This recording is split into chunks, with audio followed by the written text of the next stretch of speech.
RTI Live News. Ask for right. Doctor BR Ambedkar విగ్రహాన్ని ఆవిష్కరించిన Raptadu MLA Thopudurthi Prakash Reddy Chennai Kothapalli మండల కేంద్రంలో అందరివాడు ఉత్సవ కమిటీ సభ్యులు ఏర్పాటు చేసిన డాక్టర్ బిఆర్ అంబేద్కర్ విగ్రహ ఆవిష్కరణ కార్యక్రమానికి ముఖ్య అతిథిగా రాప్తాడు ఎమ్మెల్యే తొబుదుర్తి ప్రకాష్ రెడ్డి, హిందూపురం పార్లమెంటు సమన్వయకర్త శాంతమ్మ హాజరయ్యారు. అందరివాడు ఉత్సవ కమిటీ సభ్యులు ఏర్పాటు చేసిన డాక్టర్ బిఆర్ అంబేద్కర్ విగ్రహాన్ని ఎమ్మెల్యే ప్రకాష్ రెడ్డి చేతుల మీదుగా ప్రారంభించారు. అనంతరం ఎమ్మెల్యే మాట్లాడుతూ అందరివాడు భారత రాజ్యాంగ సృష్టికర్త అంబేద్కర్ కార్యక్రమానికి వచ్చినందుకు నాకు చాలా సంతోషంగా ఉంది.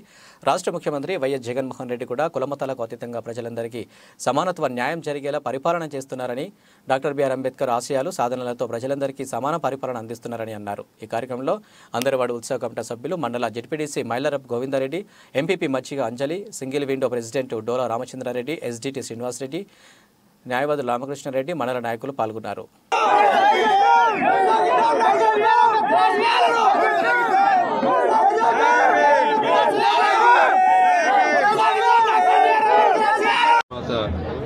డాక్టర్ బిఆర్ అంబేద్కర్ గారి విగ్రహావిష్కరణ కార్యక్రమానికి నేను అతిథిగా రావడం నా అదృష్టంగా భావిస్తా ఉన్నా.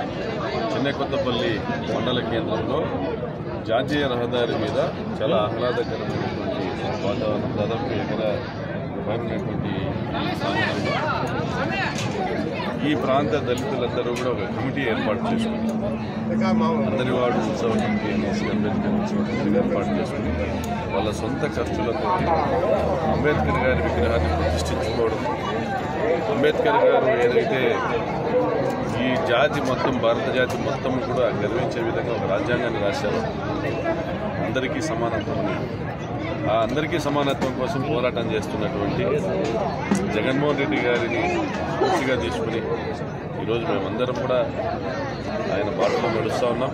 జగన్మోహన్ రెడ్డి గారు అంబేద్కర్ గారిని స్ఫూర్తిగా తీసుకుని రాష్ట్రంలో అసమానత్వం లేకుండా పేదరికమే అర్హతగా అందరినీ కూడా తన సంక్షేమ పథకాల ద్వారా ఆదుకుంటూ 2,25,000 కోట్లను ప్రజల ఖాతాల్లోకి వేసినాడు, పేదల ఖాతాల్లోకి వేసినాడు. రాజకీయంగా, ఆర్థికంగా, విద్యాపరంగా అసమానతలు లేకోకుండా అసమానతలు నిర్మూలిస్తూ నిజంగా ఒక పెద్ద పోరాటమే చేస్తారు.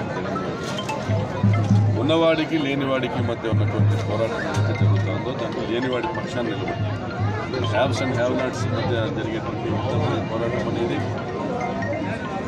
ఎన్నో యుగాల నుండి జరుగుతూ ఉన్నది. బలవంతుడు బలహీనుడిని పీడించేటువంటి సమాజంలో బలహీనుడి పక్షాన్ని నిలబడ్డ జగన్మోహన్ రెడ్డి గారు తప్పనిసరిగా భారత రాజ్యాంగ స్ఫూర్తిని తీసుకుని ముందుకెళ్తా ఉన్నారు.